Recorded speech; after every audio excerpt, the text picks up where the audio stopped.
Bonjour à toutes et à tous et bienvenue à ce nouveau Café Idée. Alors pour ceux qui ne me connaissent pas, je suis Émilie, je suis la responsable formation et événementielle au sein de l'agence. Et on va évoquer du coup ce matin, c'est une petite demi-heure, un enjeu majeur pour vos organisations cette année, la formation. Euh, alors j'aurai le plaisir du coup pour ce webinaire d'accueillir Nolwenn Bernat-Chassolan, que vous voyez à l'écran, qui est l'une de nos formatrices. Bonjour Alors, tout le monde. Nolwenn, elle a un parcours un peu atypique et sympathique. Elle est paléontologue de formation, scénariste, elle crée des serious games et elle est surtout passionnée par tout ce qui est problématique managériale. Euh, et elle adopte pour ses formations des techniques ludico-apprenantes qui sont très appréciées par nos participants. À ses côtés, on va avoir le témoignage de David Boisserie, qui est du coup responsable commercial à la Mutuelle des ménages prévoyants et qui a suivi il y a quelques semaines une formation qui a été donc faite par Nolwenn autour du télétravail et du management à distance. Donc il nous fera un petit retour d'expérience à ce sujet. Avant de leur laisser la parole, je voulais vous présenter rapidement notre organisme de formation. Donc en fait, depuis 2006, on organise des formations sur des thématiques très variées autour du management, de la communication et des ressources humaines. En intra ou en inter, on a vraiment une approche qui est centrée sur le sur-mesure. On a un réseau d'experts, de formateurs experts qui sont très communicants, heureusement pour une agence de communication RH en même temps. Et on est du coup en capacité d'adapter et de construire des programmes personnalisés pour répondre à vos problématiques et puis pour vous accompagner au mieux dans la mise en place d'actions concrètes et adaptées. Alors, pour les nouveautés, on a obtenu la certification Calliope en décembre 2020. On en est très fiers parce que du coup, ça valide encore plus notre démarche qualité et nos process services, enfin nos process que l'on met en place au service de nos clients. Dans l'organisation même de la formation, le format distanciel, c'est devenu la norme. On a, nous, au sein de notre organisme, relevé ce défi et on a travaillé très rapidement avec nos formateurs à l'élaboration de nouveaux contenus avec des nouveaux formats plus courts, plus condensés, pour vraiment aider nos clients à évoluer et à s'adapter à ces nouvelles formes d'organisation. Nolwenn a beaucoup participé à ces évolutions à nos côtés. Sur, comme je vous disais, les formations sur le télétravail et le management à distance qui ont été, voilà, ça a été la problématique phare de la fin de l'année 2020 et puis du début de l'année 2021. Et donc, du coup, je pense que le mieux, c'est que je vais lui laisser la parole, qu'elle va vous présenter un petit peu sa vision de formatrice et puis aussi les enjeux qu'elle a pu rencontrer à votre contact et puis au nôtre sur la formation. Voilà, Nolwenn, c'est à toi. Merci Émilie pour cette présentation. Alors oui, effectivement, moi je voulais vous faire un retour d'expérience par rapport à ce qui s'est passé cette année. C'est pas parce que je suis paléontologue que je suis un dinosaure, mais presque. J'avais l'habitude de faire de la formation de manière très classique en salle, où j'avais déployé justement des techniques un peu ludiques, un peu différentes pour pouvoir dynamiser, favoriser l'échange, puisque pour moi, une formation réussie, c'est avant tout la possibilité pour les participants d'échanger, d'exprimer leur expérience et de se nourrir tout autant de l'apport du formateur ou de la formatrice que des échanges entre les participants. Donc, quand on s'est retrouvés confinés, j'ai craint d'abord que ça disparaisse, cet échange-là. Et puis, en me mettant très rapidement à la formation à distance, en visio, j'ai constaté que ça ne posait absolument pas de difficultés. Il y avait des réticences au démarrage, mais en fait, les échanges se mettent vite en place. On arrive à travailler quand on est nombreux, on peut travailler en sous-groupe, donc les participants vont pouvoir vraiment échanger, se livrer, et puis après on débriefe et on fait de l'apport théorique. Ça m'a aussi beaucoup intéressé la formation visio sur son format qui est plus court, Parce que la réalité, c'est qu'on ne peut pas se concentrer de la même manière dans une réunion visio qu'en présentiel. Je pense que vous l'avez toutes et tous vécu en situation de travail, des réunions qui étaient parfois un peu longues, on a besoin de les raccourcir parce que rapidement, on déconnecte, on fait d'autres choses. C'est pareil en formation. Donc, c'est pour ça qu'avec ADES, on a développé des formats plus courts qui sont bien séquencés avec des pauses après chaque heure et demie de travail pour pouvoir conserver cette concentration. Donc, ça m'a intéressé de travailler sur des formats plus courts, de concentrer la théorie, donc de revenir vraiment à l'essentiel. Et j'ai constaté que être très résumé sur les apports, ça avait un point positif, c'est que les personnes pouvaient plus activement mettre en place. Parfois, à vouloir être très complet, à avoir beaucoup de temps, on va diluer le message essentiel qu'on a à apporter. Et le format plus court permet d'être très direct, très pratico-pratique et par retour d'expérience, mais ça c'est David Boisserie qui pourra vous faire ce retour, ils vont rapidement capter un outil spécifique, un conseil qui fait sens et le mettre en œuvre directement. Pour terminer, et avant de laisser la parole à David qui fera un retour en tant que participant, ce que j'ai constaté d'étrange et de très positif, c'est qu'il y a plein de personnes que j'ai jamais rencontrées en vrai, plein de stagiaires ou de coachés, puisque j'ai beaucoup coaché en visio, que j'ai jamais rencontrés en vrai, et on a vraiment l'impression de se connaître. Quand je pense à eux, j'ai l'impression qu'on a été dans une salle, qu'on a discuté ensemble, et je crois qu'on ne sera pas surpris de se rencontrer physiquement, même si j'espère bien pouvoir avoir l'occasion de croiser ces personnes, mais la rencontre a vraiment eu lieu. Donc la visio n'est pas un obstacle à la création de ce lien. Et c'est pour ça que je voulais donc vous faire ce retour qui pour moi est un constat positif et je suis absolument convaincue qu'on va poursuivre sur ces méthodes de formation. Merci. Je laisse la parole à David ou à Émilie si tu veux introduire. David. Merci. David, c'est à vous. Merci Émilie. Alors voilà, je suis David Boisserie, donc je suis responsable commercial donc, de la mutuelle LMP.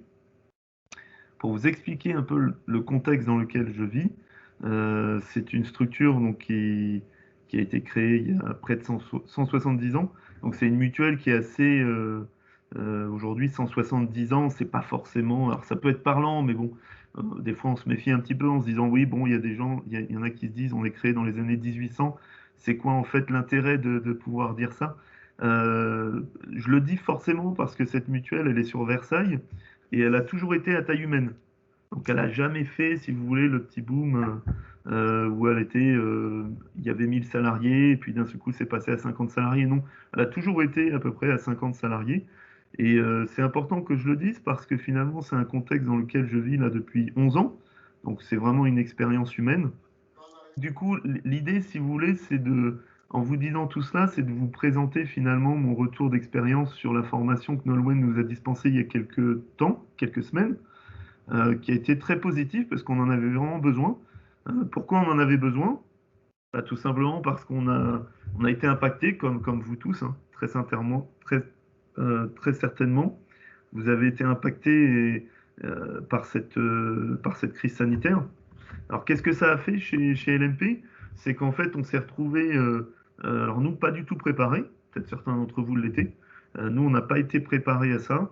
On a dû fermer la mutuelle, en fait, tout simplement, pendant un peu plus de 4 semaines, le temps de retrouver des solutions et de pouvoir traiter les problématiques. Et donc, ça a été vraiment pas forcément une très belle expérience pour tous nos adhérents, mais aussi pour les salariés, puisqu'on s'est retrouvés chez nous isolés, certains sans pouvoir travailler. Donc ça a eu en fait quelques effets finalement positifs, puisqu'on les a transformés en effets positifs. Et donc le comité de direction de la mutuelle, dont je fais partie, a mis en place certaines actions qui nous ont permis de rebondir et de nous relever. Et donc aujourd'hui, je peux vous dire vraiment sur ce retour-là, hormis les actions opérationnelles, l'une des actions, ça a été de mettre en place donc le télétravail de façon en fait de façon permanente, puisque on s'est dit de toute façon il faudra bien le faire. Alors beaucoup de personnes étaient pour, beaucoup de personnes étaient quand même au départ, même si un peu chahutés, les collaborateurs se sont retrouvés quand même chez eux. Si vous vous rappelez, il faisait super beau en plus. Donc c'était une belle période. Mais très très vite, en fait, il y a eu cette envie de revenir sur site. Très très vite, moi en tant que responsable commercial, j'ai une équipe de 6 collaborateurs et ils avaient vraiment envie de revenir, sauf que le commercial, en fait, on était les derniers sur la liste, puisque qui dit commercial dit travail à distance encore plus possible. Et donc on a mis en place beaucoup de rituels, où mis en place même des cafés un peu à distance, où on se connectait le matin, on pouvait tous se voir grâce à l'outil qu'on utilise en ce moment. Et puis est arrivé le choix de débriefer tout ça. Et débriefer, c'est aussi pouvoir en fait utiliser les bonnes pratiques qu'on avait mis en place et aussi supprimer ce qui s'était mis. La formation de Nolwenn nous a, en tout cas moi personnellement, m'a beaucoup aidé en tant que manager puisque j'ai pu leur donner des conseils vraiment sur le télétravail et pas que, puisque cette formation-là nous a aussi aidé. Le télétravail, c'est bien pour les bonnes pratiques, de bonnes postures sur un poste de travail, puisqu'il peut y avoir des problèmes de dos. Moi-même, j'ai été touché par cela, puisque finalement, presque un an après, pour la première fois de ma vie, j'ai expérimenté le lumbago.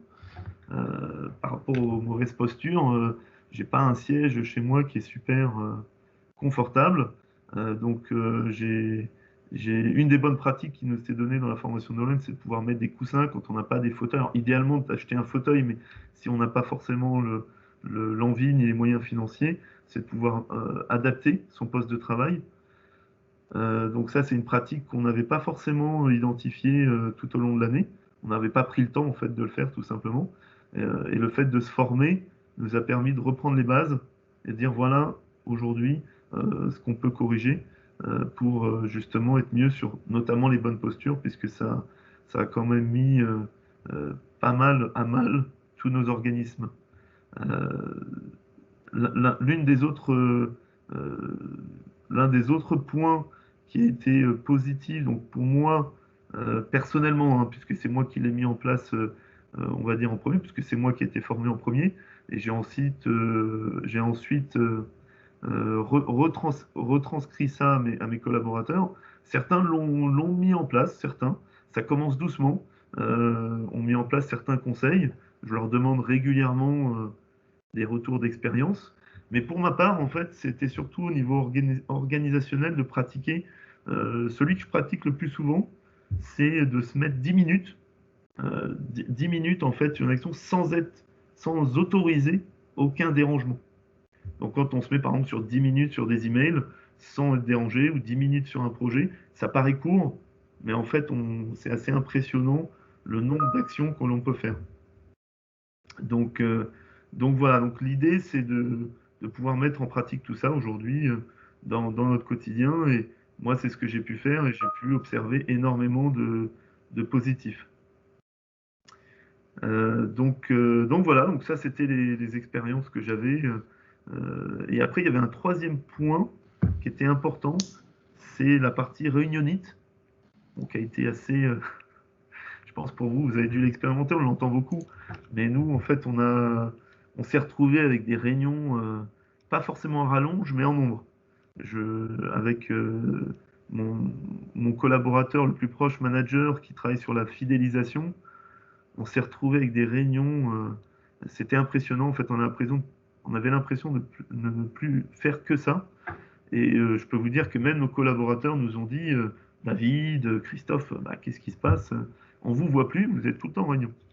Donc on a dû se poser aussi et donc imposer des règles. L'une des règles qu'on a mis en place, c'est plus de réunions le lundi et le vendredi en interne. C'est des réunions aussi qui, sauf très exceptionnellement, ne doivent pas dépasser 1 heure. Donc ça, c'est quelque chose que tout le monde doit respecter, aussi bien en interne que nos prestataires extérieurs. Et ça, ça a été vraiment un bénéfice, puisqu'on l'a vu là, surtout sur les quelques dernières semaines, où depuis qu'on a appliqué ça, ça change beaucoup de choses. Parce qu'on a en fait, si vous voulez, les organismes, ils étaient énormément sollicités pendant cette année et on s'est retrouvé même avec 2 ou 3 semaines de vacances, c'était pas suffisant pour pouvoir récupérer. Et donc, ce que je voulais dire pour terminer, c'est simplement qu'il faut bien faire la différence, et c'est ce qu'on a appris à faire, et ce qu'on continue d'apprendre à faire, c'est entre les réunions qui doivent être en présentiel et les réunions qui doivent être...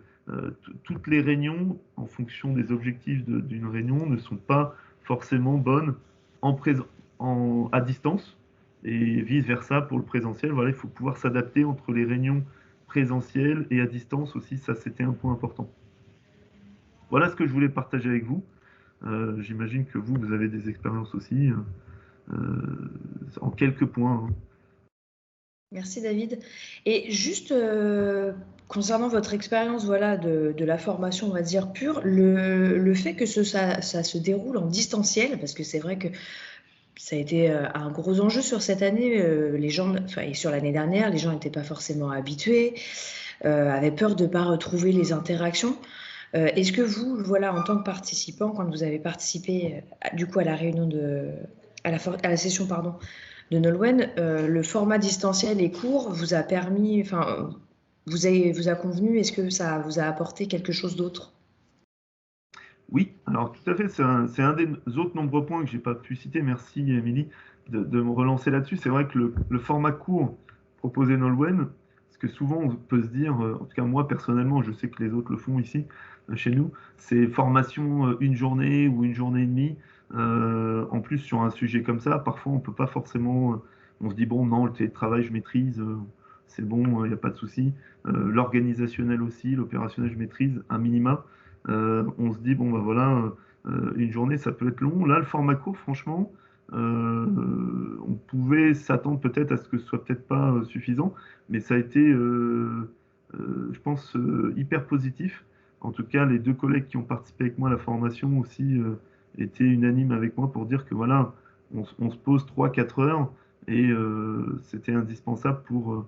Alors, ce que j'ai aussi apprécié chez Nolwenn, c'est qu'en fait, on prenait un temps pour s'arrêter. Ça nous a aidé aussi à pratiquer. Je le fais aussi là maintenant.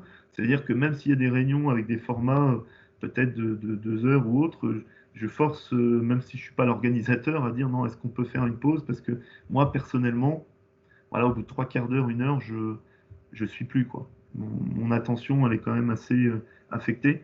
Et du coup, l'idée, c'est de pouvoir. On a fait des pauses comme ça de 5 minutes régulières. C'était vraiment agréable. Merci beaucoup en tout cas à tous les deux pour ces retours. En fait, j'ai une dernière petite annonce du coup à vous faire concernant à des idées. Vous pourrez retrouver désormais toute notre offre de formation sur un site dédié à des idées de formation. Je vais vous partager en exclusivité, attention, cette page. Et puis je vais laisser Christophe après conclure ce café idée.